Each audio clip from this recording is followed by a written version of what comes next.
What's good, everybody? It's your boy JB coming at you with another One Piece 981 chapter review engagement. I brought along a few fellas for the ride today. My boy Panic, Mr. Panic, introduce yourself. Hey, yo, how's everybody doing tonight? Your boy, Mr. Panic 421 up here. And I'm here to help my boy get some on this One Piece tonight. And we also got our boy Kevin on the mic too. Kevin, please introduce yourself. What's going on? There you go, short and sweet. Oh, oops. Well, not short and sweet. I just cut it off. But that's all you needed to hear anyway.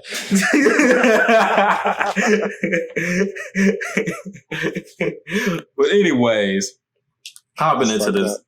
Hey, man, it's all love. It's all love. Nah, that's the beam, man. It's all respect. It's all love. That's that boy, Kevin. He's part of the crew. It's all the gang. But anyways, hopping into this chapter, we getting right into it. We got Kid just bringing down the smackdown on Apu, basically finishing off where starting off where we finished last chapter. Basically, Kid buries him through a piece of, rock, some type of debris there. Granite. I don't know. Just completely just smashes him. No armament hockey, surprisingly, on that Punk Gibson, and even more surprising, no armament hockey on Apu. I mean, Apu is definitely in the mind of some a contender now, and not even that's. I don't know about all these random Apu fans showing up. I mean, this is pretty much the Rose 2.0 now. For sure, because they're hopping on the Apu bandwagon just as much as they hopped on the Rose bandwagon. Let me tell you, you get 1 feet under your belt, and they going wild. They going wild. People have been waiting. I'm glad that Oda is putting the respect on the names that a lot of these characters deserves and respecting the titles that they have. But basically, but no armament hockey from either one of the fellas. And honestly, I mean, I don't know if they're just, getting into a slight altercation, but from the looks of it, Apu could have really used it because he seems like he was quite damaged from that attack. I mean, I wouldn't say, it didn't put him out of the count. He was able to recoup, literally the next page and fight back. He really got embedded in that wall though, and he was it looked like some armament hockey would have done him some good.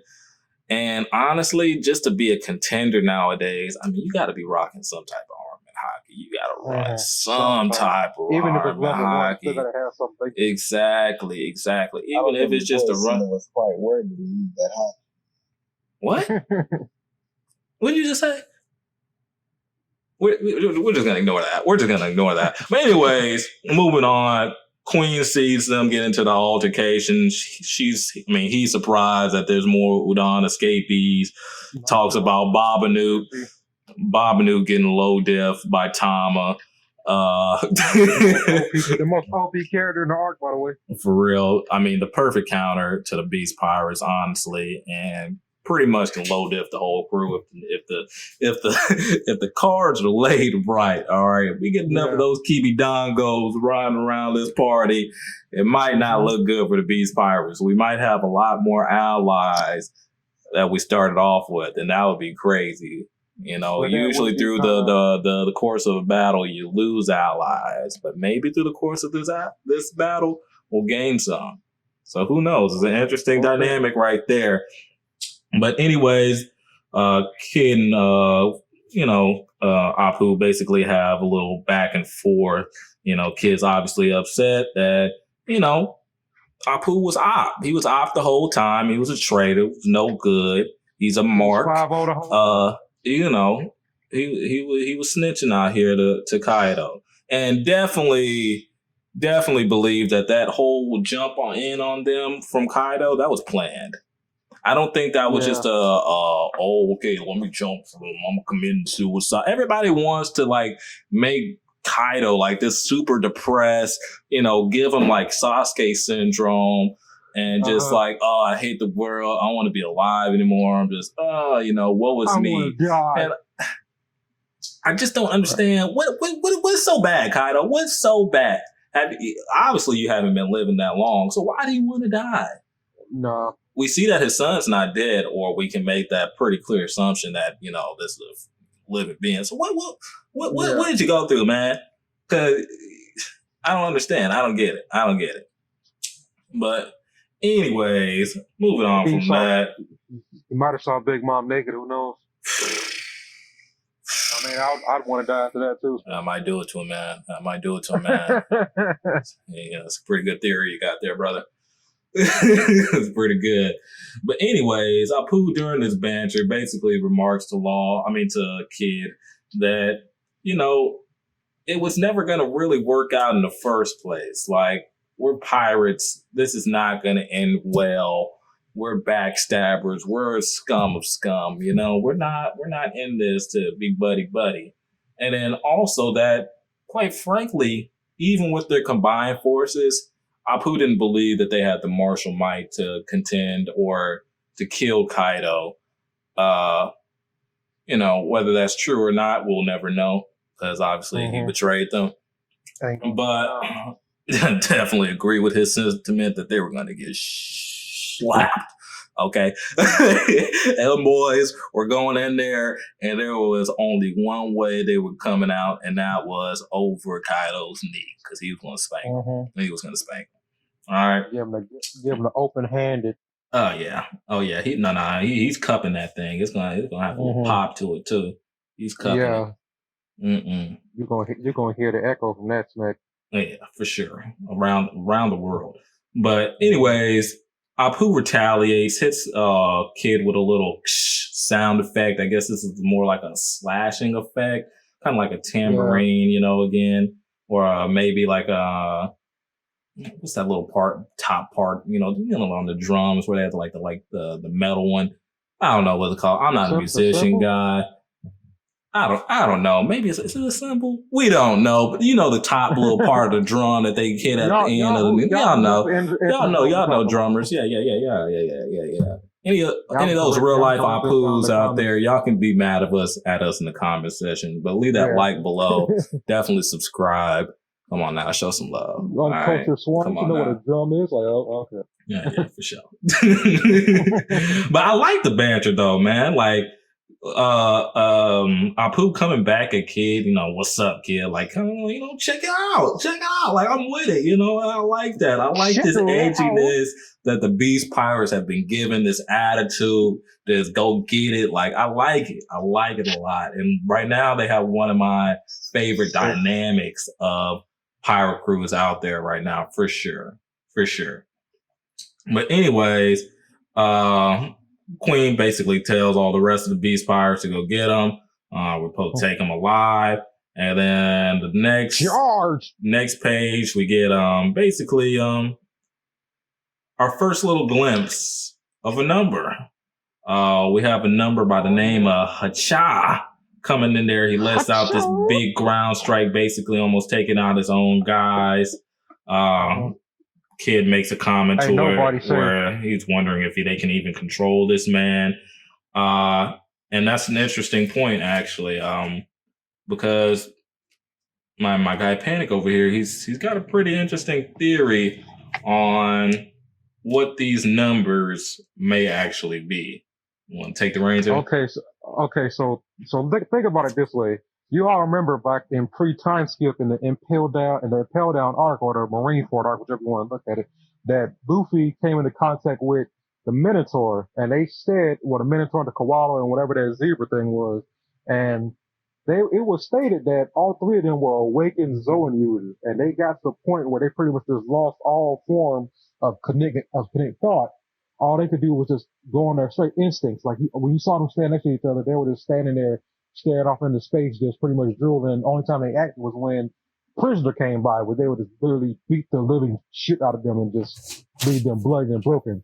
So my theory is that, seeing as how Hacha was acting, how he showed up and all he was saying was Hacha, Hacha, Hacha, and he was just hitting the ground with that big club, and it didn't matter who was there, friend or foe, he was gonna smack him.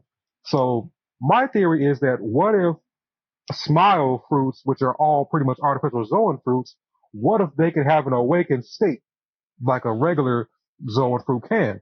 So So potentially, and basically, this is, yeah, well, you can yeah, say what you like. yeah, he believes that the numbers are all awakened smile users.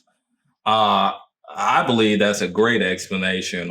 One, because it explains their character traits, why their lack of intellect is there, and also it explains maybe their size. And that's always been Under control. the daunting question about them. Why are they so big? Are they giants? Are they onis? Are they ogres? Or I don't know. What are they? What are they? Why are they so big? Are they part giant? Are they some other race that we haven't been introduced to yet by Oda? Or they could be a Awakened Smile user, as we saw with the Awakened Zone users in Impel Down. They were of ginormous size.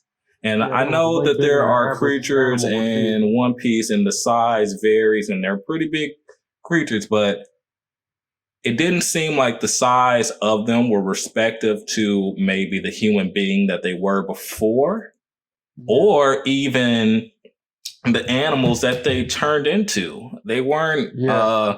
Because a didn't koala is definitely correlate not that big. whatsoever. Exactly.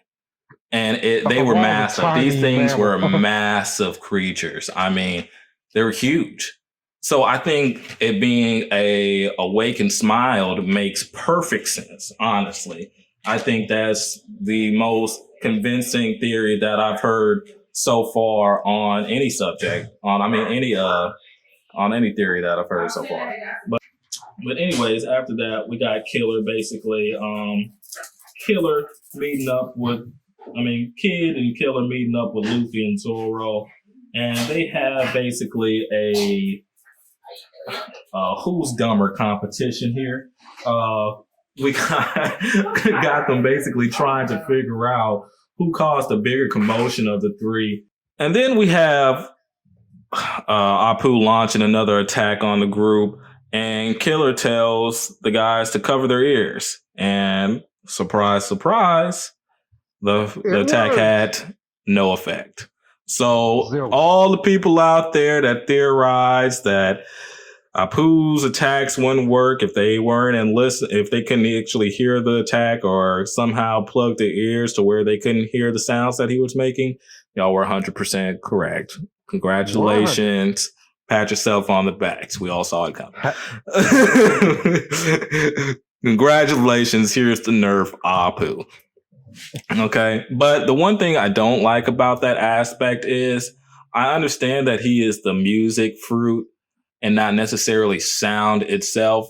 But I would have liked if they would have actually incorporated the fact that he is making vibrations essentially, and this will cause physical harm to things, even, without the fact of them hearing it. Does this not work against deaf people? Like, does his devil fruit just completely get nerfed if you can't hear? Can I bust my own eardrums and now he has to switch to hand-to-hand combat with me? I'm not sure if it should work that way, and I'm not sure if it does work that way entirely. We don't know yet. Okay, we don't know yet. Pull a Katakuri makes some mochi headphones, Exactly. Who knows? And I think there might be a few too many ways to counter that once you actually know how his ability works. Fighting him twice could be, just detrimental. Just look at what happened to Crocodile. Yeah, that's the theme of One Piece for you right there. You get second chances a lot here. But anyways, the main character does anyway. Luke does. Yeah, no. That Willa P, brother. Let me tell you. Willa P ain't no joke. But anyways, moving on from there. Basically, we got the Beast Pirates just remarking about how they see everybody what's going on. All those members of the worst generation. They have a comment about, Killer being a failed smile and kind of just really random, but I guess, just kind of highlighting Killer maybe for things to come. his vendetta that he has with Orochi. So maybe we'll see Killer, really with that samurai squad trying to go after Orochi's head. Who knows? But anyways, we see trying to go after him already. Who's Who looking over, notices the Udon scabies, and he's joined by the rest of his crew. Now, what we believe is the rest of his crew. They all seem to have this cat theme about them. They're all felines or feline Zoan users. Yeah, they have that aesthetic. Well, two of them are three of them. Yeah, are literal cats. got on stuff over there. There is. Let me tell you. I mean, Oda is never lacking in imagination with some of these characters because Garfield. Let me tell you, Garfield, he is part of the Long Arm tribe, and he has been playing whack-a-mole since the early age of 3 days. Long Arm / No Neck tribe. No. I bet. Yeah. What you think about Flat Top Garfield? Hmm? Who's Who? What you think about Flathead Garfield? Flathead Garfield, man. I'm telling you, well, it seems like the vibe One Piece is giving us. These feline characters shouldn't be taken for granted. I mean, this is true. I mean, we could have. But we'll get to Nekomamushi and them in a second, though.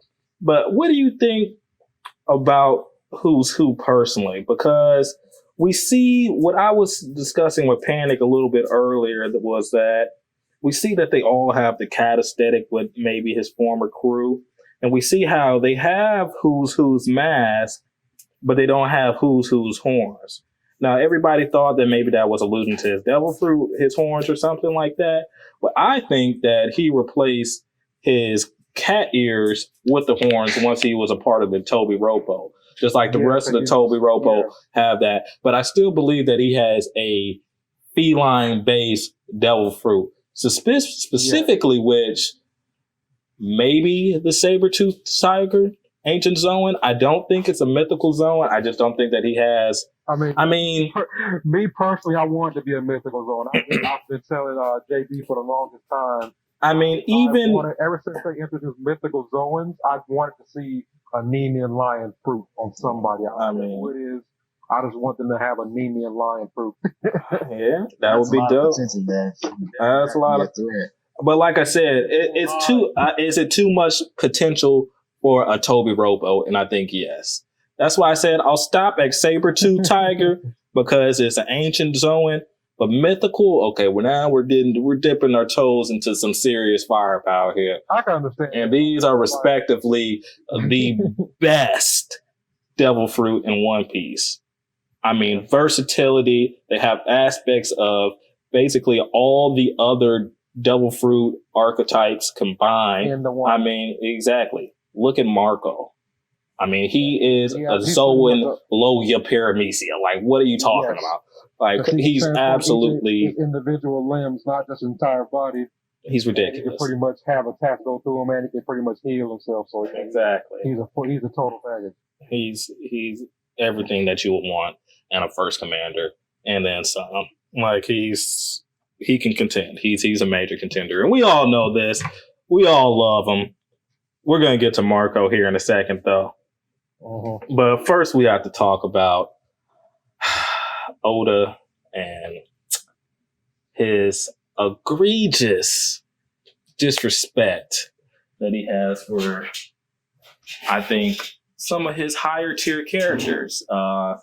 Namely, one in particular, Big Mom.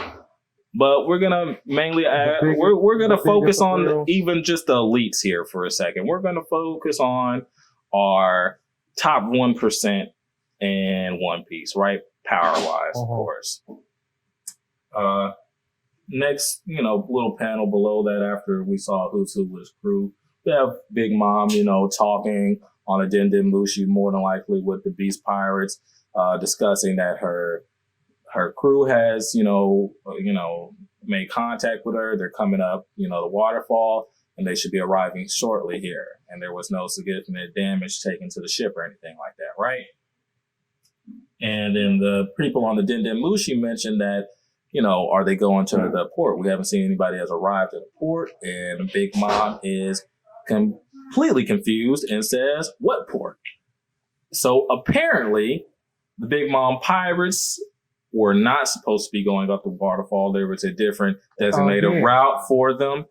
And as we're going to see in this chapter, that was a costly mistake for them. Very costly. Very, very. They're pretty much mostly out of this whole war right now. But we cut over to like an overview of basically the battle plan. We see Kinemon's leading the army around to the east, trying to flank around to the back of Onigashima. Since that there weren't any samurai or any beast pirates in sight, since Luffy them had created a distraction and obviously went to go see what was up. They basically had free reign to flank around all the way to the back of Onigashima. But they ran into a little bit of a problem, and I was under the suspicions that this was a possibility, especially ever since they mentioned that the plans of Onigashima or the blueprints that they had gotten were old in the first place. But Kinemon says for the Eastern Army to split up into two, basically. They're going to switch up their strategy. Half we're going to still go to the back to flank around and breach the back of Onigashima. And the other half we're going to infiltrate inside the party and basically use their disguises to wait there and accomplish a pincer attack once the other group had came inside. It's a good plan. Like some actual battle plans here. It's a plan. It's a decent plan. I wouldn't say it's the greatest. I see obvious fault. It's not one that your name on cap this way through, like. Yeah. This definitely, I feel like this was definitely a Kinemon plan. Because just that group already, seeing as the people inside the party are now on high alert because of Luffy's altercation and kids. Now, those people coming in are under even more scrutiny and suspicion. And I think a lot of people are going to sober up to the situation and be like, hold on. All right, so this could be potentially a big loss for the samurais, guys. This could be, worst case scenario, they lose half their troops before the other half even breaches inside. Mm-hmm. And that's a possibility, honestly. Well, I wouldn't say a possibility completely because they still have Luffy them there. So I don't think they would lose all their numbers that quickly. But they could take a devastating blow depending on who's all there. Because you got to remember the Tobi Roppo were pretty near, are nearby. They're right there. So, I don't believe that it's beyond the realms of reality that they might get a few more forces inbound and things might get a little bit dicey for them. But after this, they come up into a unexpected impediment in their path, and there were parts of Onigashima, like I suspected, that were not included on the outdated maps that they had. And that was a watering hole that they came encounter with a bridge and a brothel that is overseen by Black Maria. Okay, so very interesting right there. Very interesting right there for all those guys that had Black Maria, topping their charts, really trying to climb.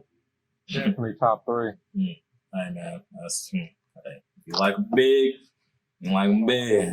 My boy Panic. Hey, if you 7'3" out there, all my 7-footers, and my boy Panic. If you a 7-foot lady, you got some muscles on you, hey, hit me up. Mm-hmm. He like him swole. No cap. Whoa. Mm-hmm. Yeah. Definitely cap. You got some muscle with a little bit of chub on you, and you taller than me? Shit. Woo! Girl. You can do whatever you want. Man's trying to get dominated. All right, enough about me and my fetishes. Let's keep going. Yeah, but of course we have Sanji just geeking out. about the brothel. He's ready to go full tilt. He's going inside, about to see what wares he have inside, of course. And Kinemon states the obvious here. And this is where I have a huge problem with the chapter. This semi, really... Not just this problem, but like a lot of this. Yeah, this has happened before, and I honestly just don't get why Oda repeatedly does this. But anyway, Sanji zooms inside, goes looking for, I don't know, trouble, or, to get into some trouble, you know what I mean? But unfortunately, he is met with nothing. Everybody seemed to clear out from the ruckus that Luffy and Kid had made. And, after which they basically try to storm through the bridge, and out comes Big Mom. Big Ooh, Mama Ooh. Big Mom. Right? AKA Linlanda Geisha. Okay. Either one, whatever you want to refer to her as. I would just be referring to her as Big Mama.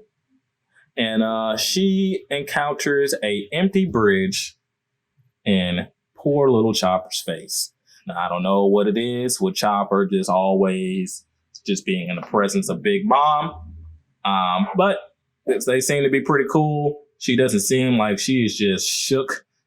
But Chopper is literally about to have a heart attack or aneurysm or something of that nature. Now, here's the problem that I have here. Yeah, very big problem. This is one of the strongest characters in the One Piece verse.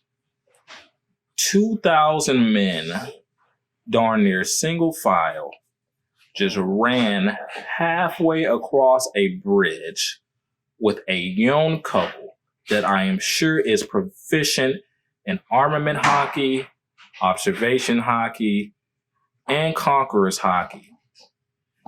And it seems as which 0 of those people were detected until she opened the door and saw Chopper. Yes, and even after that, the 2,000 men, or maybe 1,999 if we're excluding Chopper, that are inside the water right now, because I'm guessing that's where they went.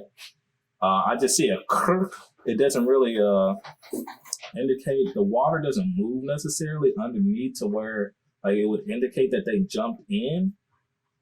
I don't understand what else they may have done. Maybe, I don't know, it's Kinemon's fruit. Maybe he awakened. Maybe he got invisibility cloaks. Maybe he gave everybody invisibility cloaks. Maybe Kinemon is low-key like that guy right now. We don't know. We don't know. The thing that makes no sense right now is that I don't know, both of us were talking about this earlier, but we just don't know, Oda forgets about hockey sometimes, because literally, there was no way Big Mom should not have noticed, all the people outside her room just running by, the fact that she had to literally hear them in order to open the door and look outside and see Chopper there. They're like, you're a Yonko. You should have been. Exactly. I don't understand. Before that. And then even outside of observation hockey, you couldn't hear them. The footsteps.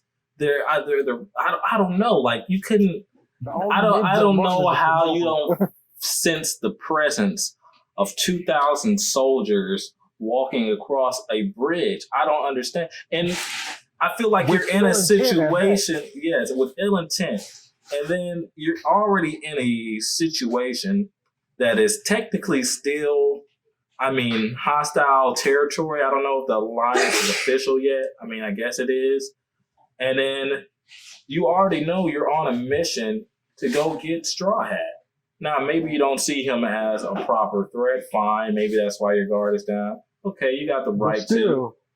But 2,000 men? Now, did she think that they were the the Beast Pirates? Maybe. But I think that's just Oda saying, hey, I'm gonna do whatever I really please to do there, because I feel like there's, it's right, but I'm just saying, I mean, there's just inconsistency, right? I mean, you got guys that are dodging light speed attacks, and they can't hear the footsteps of 2,000 men passing them outside. Yeah, and like he just has them remember hockey like it's just some of the Yeah, it's just some of the logistics of the powers that I don't get. Like even with Apu, going back on him, like, okay, yeah, we can see that maybe that it doesn't affect, people when you don't hear it. But what about the inanimate objects that are affecting? Like this would lead me to believe that you don't have to hear it to be affected by the power, because you saw in the last chapter, Apu was striking and attempting to hit Zoro and Luffy as they fled, and as they dodged, it was blowing up the ground beneath them. Was the ground hearing its attacks, or was it because it was the intent of to hit Zoro and Luffy? Maybe like the sound fell short, or I don't know, and then it hit there. I don't quite understand. Maybe like that. Maybe that's what he meant by the range. Maybe that's what he meant by it has to, like, once it gets past a certain point, I can no longer truly affect you. But where's that excess sound go? What is it doing? Like, I don't understand. Like, is that what it does? Like, just at a certain point, like when I'm no longer audible, like, I don't understand how that, I don't get it at all. I don't know. I don't get it at all. But anyways, that's just one of my grievances for that. We're going to make a video on that later, just because I feel like that's a big problem that a lot of people have with Oda and some of the scenes in here and the inconsistencies in the fights. But anyways, after that, we cut to a little short shot of the Big Mom Pirates trying to ascend the waterfall leading into Wano Country again for the second time. First time, as we remember oh so well. Once we get to the next part, that's another thing I want to bring up. Right now, you can just say this is what I'm going to bring up in a minute. Yeah, but trying to ascend the waterfall again. First, they were, thwarted by the likes of King hitting their boat back down and causing them to, land at the bottom of the waterfall again. But anyway, we got to cut a Perrine, my boy Peril Sparrow, climb the waterfall. And he just remarks, how is this the only way into the country? I don't believe it is, as, the Beast Pirates mentioned before. They assigned them another port, so I'm guessing there's a easier way, more convenient way into Onigashima. But after that, yeah, right. But I guess, it might not necessarily be that way, because you got to remember Onigashima is an island separate from Wano, so maybe it does have, maybe that's the only way to get to Wano, but there's another way to get to Onigashima. That's a possibility. Yeah. That's a possibility. Unless, like, they're on, I don't know. The geography in One Piece is very skewed. Maybe I need to go watch some teching videos and go go see what this. I'm pretty sure they'll explain it, like different ways to get into Wano besides taking the Carp Falls every time, Right. But anyways, they head up. We see Smoothie and Daifuku and Gillette on the boat. Flampe also, Mondor. Flampe's talking crazy, talking about she wants to marry Kaido. Not happening. Stop it. Literally, I'm just waiting on somebody to put the hit out on Flambe. Honestly, I'm hoping she gets throttled this arc. But she's a scrub. But anyways, Sparrow looks up into the sky. He doesn't know what he sees. Doesn't know if it's a bird, or if it's a plane, or if it's Superman. But I think everybody already kind of knew who exactly was flying above their heads that second time. And of course, it's Mr. Cowlick himself. Mr. Always faded, okay? No hairline, literally none. Never catch it with a hairline. Just has a little chia pet on top of his head. But hey, give my man some credit. Hey man, no, bro. You can't have the chia pet, no shirt on underneath your jacket, and rock capris, bro. You gotta choose. And rock. You got, bro. You gotta choose, bro. You gotta choose one. Now you're really pushing it, and then you're gonna mix all these together. So no, he's not giving me any slack. The only slack he ever gets is because he's got a great devil fruit and a good personality. All right, we'll give that to you. Everything else, all right, relax. But anyways, he does what King does, and basically makes quick work of the Big Mom pirates and sends them down Wano Country's waterfall once again. Okay. And he makes quite an interesting remark, and I love the way Oda finishes his chapters sometimes. You know, it's a lot of food for thought. You know, that last page just has so many implications to it because, like Marco says, the next time that they make it up here, by the time they make it up here, you know, this age of theirs might look a little different. And he's completely right. I mean, he just basically essentially took out of action all of the Big Mom pirates that were actively in Wano Country, besides Big Mom herself. Yeah. One thing that bothered me from the very first time when they was kicked off the waterfall by King the first time, but like Big Mom had brought a fair amount, besides herself, a fair amount of devil fruit users on her ship.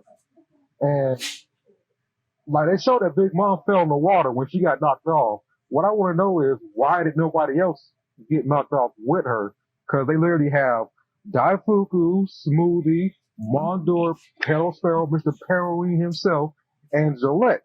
All 5 of them are devil fruit users.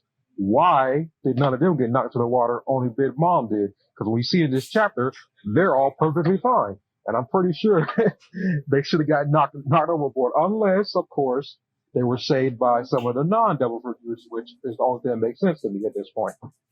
Or, you know, they just had that grip strength and Big Mom doesn't. But, you know, like I said again, respect the Yonko. Respect the Yonko, man. They don't have a cap right there. But anyways, they go to a tumble, and we have a few words from what we can obviously see is Nekomamushi. But the panel underneath him is a little bit more interesting. I think we see another member of the Whitebeard Pirates in Yenzo. I believe that's Yenzo over there talking back to Marco, or we're probably talking back to Nekomamushi, saying that, you know, that was Marco's doing. And if you all don't remember who Yazo is, he's one of a former commander under Whitebeard. And if you remember from the older flashback, he is also Okiku's older brother. So we could be having not one, but 2 former commanders join this fight. And who knows? They might not be the only ones coming here. We still haven't figured it out yet. That's why Musa could have went and got more. We're going to see a potential Diamond Jozu appearance? Maybe. That'd be a little too much. A lot of people say he's dead. A lot of people say he's not. Who knows? I don't think anybody knows. Just yet.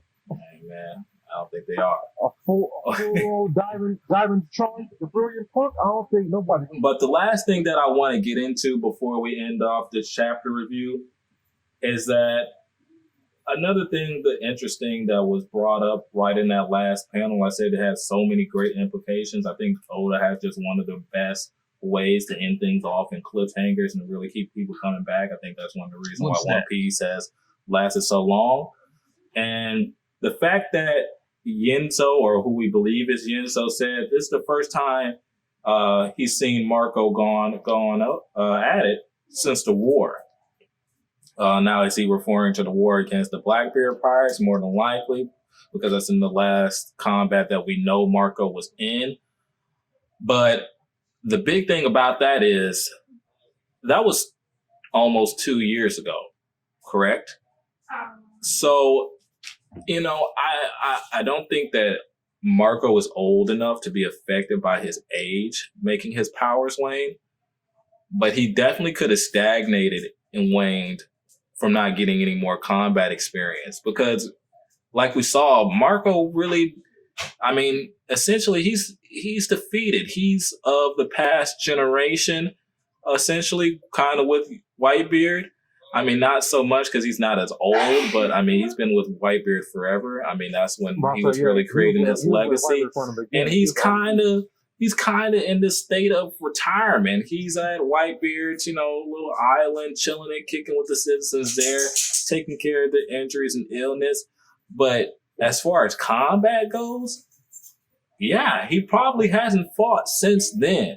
I'm sure he doesn't have many reasons to fight anymore. This might be one of those good reasons, or Blackbeard coming back around. I'm sure when Blackbeard comes around again and Luffy's trying to square up with him, I'm sure Marco will be front and center if he's still alive at that point. Definitely. Yes, if he's still alive at that point. But he's gonna be front and center for that. Exactly, because a lot of people got a lot of bones to pick with that man. But that's for another day.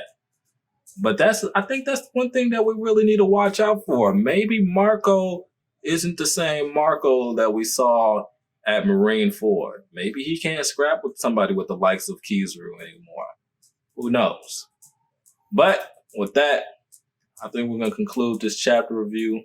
Go ahead and leave a like down below, comment, subscribe. We're going to be having more content on the way, doing a whole bunch of more chapter reviews. We're going to have our podcast coming out here soon also, so you can tune into our live reaction of some of these chapters. When we have this Baki review here up soon also. So please turn those notifications on, like and subscribe. Be ready for that Baki review. And we'll see you guys later. Peace.